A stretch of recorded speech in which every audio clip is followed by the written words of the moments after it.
उग्र राष्ट्रवाद का चरण।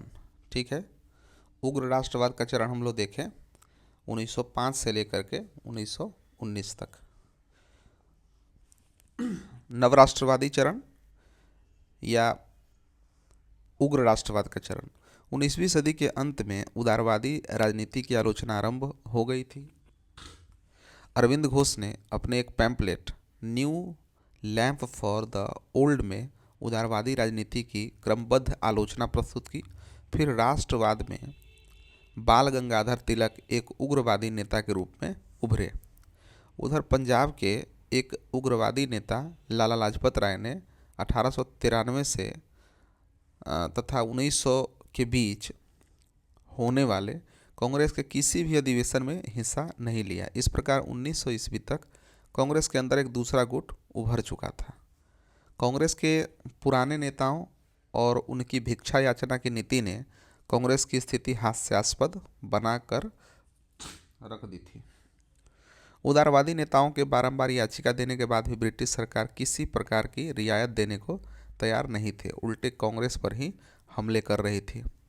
तो ये स्थितियां बन रही थी। इसके बाद देखिए तो नव राष्ट्रवादी राजनीति के उदय के कारण, तो कुछ कारण तो आपने ऊपर ही देखा दिया है कि कैम्ब्रिज विद्वानों के द्वारा उग्रवाद के उद्भव की बड़ी संकीर्ण व्याख्या दी है। ठीक है, तथा इसे अंदर वाले एवं बाहर वाले के बीच का संघर्ष बताया गया है, किंतु इसका वास्तविक कारण कुछ और था। इसके निम्नलिखित कारण थे। तो पहला है उदारवादी राजनीति से असंतोष या मोहभंग। दूसरा है ब्रिटिश आर्थिक नीति का प्रभाव। तीसरा है समाज तथा धर्म सुधार आंदोलन का प्रभाव। चौथा है अंतर्राष्ट्रीय परिदृश्य, इथियोपिया के हाथों इटली की पराजय तथा जापान के हाथों रूस की पराजय, 1905 की रूस की क्रांति, ये सभी, और लॉर्ड कर्जन की प्रतिक्रियावादी नीति जो बंगाल विभाजन के दौरान देखी हमने। अब हम लोग देख लेते हैं कि उदारवादी और जो नव राष्ट्रवादी राजनीति है उसमें किस प्रकार से मतभेद देखने को मिलता है। तो सामाजिक संरचना में देखें तो उदारवादी में है मध्यम वर्ग का प्रतिनिधित्व तथा सामाजिक आधार अभिजात्य, अंग्रेजी शिक्षा तथा सामान्य भारतीयों से संपर्क नहीं। जबकि नव राष्ट्रवादी के बारे में कहे तो ये निम्न वर्ग का प्रतिनिधित्व करते थे। उद्देश्य देखें तो उद्देश्य के स्तर पर दोनों पक्षों में कोई गहरा मतभेद नहीं था, क्योंकि नव राष्ट्रवादी दबावों में ही सही किंतु उदारवादी नेताओं ने भी स्वराज तथा स्वशासन के उद्देश्य को अपना लिया था। ठीक है, कार्यक्रम की बात करें तो उदारवादियों के कार्यक्रम जैसा कि आप जानते हैं प्रार्थना, प्रतिवेदन तथा स्मरण पत्र की राजनीति, जबकि नव राष्ट्रवादी तो इन्होंने उदारवादियों के कार्यक्रम को राजनीतिक भिक्षावृत्ति की संज्ञा दी। इन्होंने कार्यक्रम के रूप में निष्क्रिय प्रतिरोध पर बल दिया। इसके अंतर्गत अन्यायपूर्ण ब्रिटिश कानूनों का उल्लंघन किया, ब्रिटिश वस्तुओं एवं संस्थाओं का बहिष्कार किया, स्वदेशी तथा राष्ट्रीय शिक्षा पर बल जो है वो शामिल था। अब देखें व्यक्तित्वों में टकराव भी देखने को मिला। महाराष्ट्र में तिलक के व्यक्तित्व जो है रानाडे और गोखले से टकरा रहे थे। तिलक ने रानाडे के द्वारा स्थापित संस्था पूना सार्वजनिक सभा पर कब्जा कर लिया। दूसरी तरफ तिलक के एक सहयोगी आगरकर तिलक का साथ छोड़कर मेहता गोखले गुट में चले गए। इस कारण भी तिलक एवं इन नेताओं के बीच प्रतिस्पर्धा जो है वो बढ़ गई थी। अब हम लोग देखते हैं कि कांग्रेस की उदारवादी राजनीति के विरुद्ध प्रतिक्रिया सामान्यतः किस प्रकार से हुई। तो यह 3 रूपों में हुई। प्रथम रूप में एक गैर राजनीतिक प्रवृत्ति विकसित हुई, जिसमें आत्मविकास, स्वावलंबन और सृजनात्मक कार्यों पर बल दिया गया। दूसरे रूप में राजनीतिक उग्रवाद का जन्म हुआ। इसमें कुछ नए तकनीकों के द्वारा, जिसे हम निष्क्रिय प्रतिरोध के नाम से जानते हैं, स्वराज के मुद्दे पर जनता को संगठित करने की कोशिश की गई। और तीसरे रूप में क्रांतिकारी आतंकवाद की अभिव्यक्ति हुई, जिसमें व्यक्तिगत हिंसा तथा षड्यंत्र के द्वारा ब्रिटिश शासन के विरोध जताने की चेष्टा की गई। अब हम लोग देख लेते हैं कि नव राष्ट्रवादियों की कार्य पद्धति किस प्रकार की थी। उग्रवादियों ने स्वदेशी, राष्ट्रीय शिक्षा, ग्रामीण उत्थान आदि तथ्यों पर बल दिया। यहाँ राष्ट्रीय शिक्षा का पक्ष केवल शैक्षणिक कार्यों तक सीमित नहीं माना गया, बल्कि बिपिन चंद्र पाल के अनुसार यह राष्ट्र की नियति से साक्षात्कार कराने का माध्यम थी। स्वदेशी का अर्थ था स्वदेशी उद्यमों की स्थापना करना, जिससे भारत आत्मनिर्भर बन सके। उग्रवादियों की नज़र में ग्रामीण उत्थान के लिए स्वावलंबन, देसी भाषाओं का प्रयोग, गांव के मेले जैसे पारंपरिक एवं लोकप्रिय रिवाज एवं संस्थाओं का उपयोग करना और हिंदू पुनरुत्थानवादी भावनाओं को अधिकाधिक उभारना आदि साधन ज़्यादा प्रासंगिक थे। वस्तुतः तिलक द्वारा गणपति महोत्सव एवं शिवाजी उत्सव का आयोजन करना हिंदू पुनरुत्थानवादी रुझानों को शिक्षित एवं जन सामान्य तक पहुंचाने का जो है वो साधन ही थे। उग्रवादी नेता इंग्लैंड में स्वतंत्रता आंदोलन चलाए जाने के विरोधी थे। उदाहरण के लिए तिलक ने भारतीय ऐतिहासिक विरासत के द्वारा भारतीय स्वतंत्रता की भावना विकसित करने की वकालत की। वे गोखले के इस विचार से सहमत नहीं थे कि राजनीतिक प्रशिक्षण स्वराज से पहले एक आवश्यक चरण है। उग्रवादी राजनीति के 3 महत्वपूर्ण क्षेत्रीय आधार थे: बंगाल, महाराष्ट्र तथा पंजाब। तो बंगाल में हम देखें तो रचनात्मक स्वदेशी की प्रवृत्ति, जिसने रविंद्रनाथ, अश्विनी कुमार दत्त एवं पीसी रॉय की गतिविधियों में अपनी अभिव्यक्ति पाई थी, बंगाल के नवयुवकों को पूरी तरह से संतुष्ट नहीं कर पाई। वे राजनीतिक उग्रवाद की ओर प्रवृत्त होते चले गए।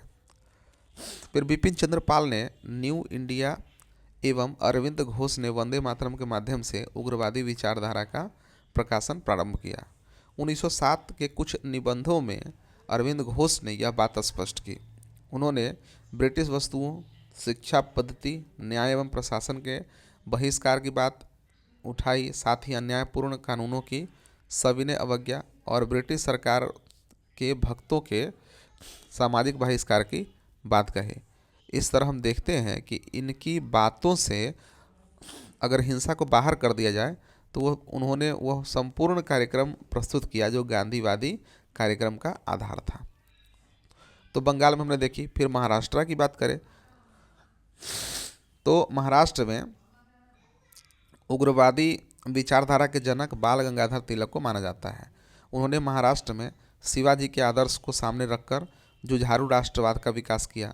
अपने साप्ताहिक पत्रों का मराठा तथा केसरी के द्वारा उन्होंने मराठी युवक में राष्ट्र प्रेम तथा स्वतंत्रता की भावना प्रज्वलित की। उन्होंने धार्मिक रूढ़िवादिता का प्रयोग जनसंपर्क बढ़ाने के लिए किया। ठीक है। 1896 में सूती कपड़े पर जब जवाबी आबकारी लागू हुई तो पश्चिमी भारत में इसकी तीव्र प्रतिक्रिया हुई।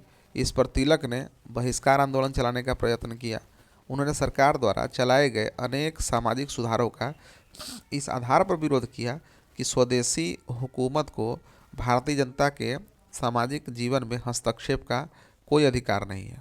इसी तरह 1897-98 में प्लेग फैलाने पर सरकारी राहत उपायों से क्षुब्ध होकर उन्होंने ऐसे लेख लिखे जिससे प्रेरित होकर कुछ युवकों ने प्लेग कमिश्नर मिस्टर रैंड की हत्या कर दी। और आपको पता होगा कि चापीकर बंधुओं ने किया था। उन्होंने कांग्रेस की नीतियों की भी आलोचना की तथा कहा कि यदि हम साल भर में एक बार मेढकों की तरह टर्रा टर्रा कर चुप हो गए तो हमें कभी अपने प्रयासों में सफलता नहीं मिलेगी। तो इस प्रकार से महाराष्ट्र को देखा। पंजाब में देखें तो पंजाब में हरकिशन लाल तथा कॉलेज गुट के आर्य समाजी 1890 के दशक से ही स्वदेशी पर बल दे रहे थे। 1893 में पंजाब में कांग्रेस के प्रतिनिधि भी एक बाकायदा संविधान बनाए जाने पर बल देने लगे थे। लाला लाजपत राय ने 1901 में कायस्थ समाचार में प्रकाशित 2 निबंधों में तकनीकी शिक्षा और औद्योगिक स्वावलंबन पर बल दिया। उन्होंने यह भी तर्क दिया कि कांग्रेस को हिंदू पहचान पर बल देना चाहिए क्योंकि मुसलमानों के साथ एकता की बात करना एक छलावा मात्र है। पंजाब में हिंदुत्व पर अत्यधिक बल देना निश्चित ही यहाँ के उग्रवादी विचारधारा की महत्वपूर्ण सीमा थी। तो इस प्रकार से हम लोगों ने बंगाल, महाराष्ट्र और पंजाब में पनपने वाले नव राष्ट्रवादियों को देखा। अब आगे बढ़ते हैं और देखते हैं कि नव राष्ट्रवादी राजनीति का योगदान क्या है। तो प्रतिवेदन का राजनीति की जगह प्रतिरोध की राजनीति आरंभ की। ठीक है। उग्रवाद के उद्भव के साथ ही कांग्रेस के अंतर्गत राजनीतिक आंदोलन के युग की शुरुआत हुई तथा स्वदेशी आंदोलन के मध्य ही वे तमाम प्रवृत्तियां विकसित हुई जो आगामी 40 वर्षों तक भारतीय राष्ट्रीय आंदोलन में देखी गई। उग्रवादी राजनीति के तहत कांग्रेस के सामाजिक आधार का विस्तार हुआ, अर्थात उग्रवादियों ने उच्च मध्यम वर्ग के साथ साथ निम्न मध्यम वर्ग को भी कांग्रेस की राजनीति से जोड़ दिया। ठीक है, तो ये सभी योगदान के रूप में हम देख सकते हैं। अब सीमाएं भी थी, तो सीमाओं को देखें तो उग्रवादी राजनीति की भी अपनी अलग सीमा थी। यद्यपि उन्होंने अंतिम लक्ष्य के रूप में पूर्ण स्वराज को मान लिया था, किंतु इस लक्ष्य में स्पष्टता नहीं थी।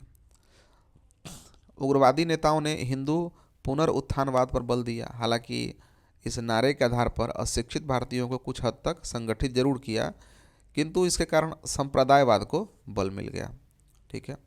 उन्होंने भारतीय किसानों की वर्गीय मांगों को नहीं उठाया। उन्होंने कभी भी कर रोको आंदोलन को प्रोत्साहित नहीं किया।